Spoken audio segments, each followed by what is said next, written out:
Hi and welcome. Let me introduce you to Bitcoin is helping the US dollar and nobody's talking about it.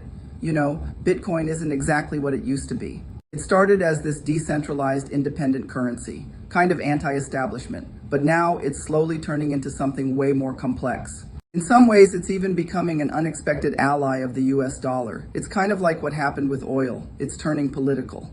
Countries like El Salvador are using Bitcoin to try and boost its value so they can manage their national debt.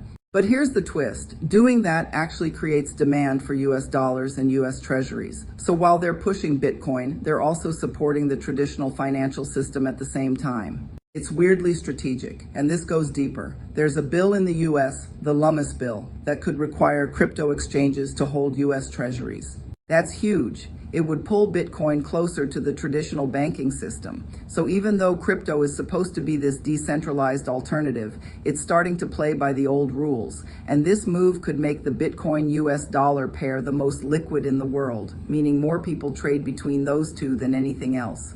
And if exchanges start holding treasuries, that's even more support for the US financial system. And look at Tether.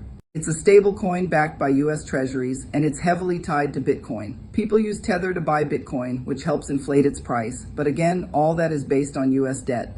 So Bitcoin's value, in a way, is being propped up by the very system it was supposed to replace. It's kind of ironic. A lot of people still think of Bitcoin as this revolutionary store of value or a future global currency. But honestly, for most investors, it's still just a speculative asset. And even though it has that whole decentralized image, you could argue it's actually helping to strengthen the dominance of the dollar. So yeah, Bitcoin might not be fighting the system. It might just be becoming part of it. And that changes everything about how we understand its role in the global economy.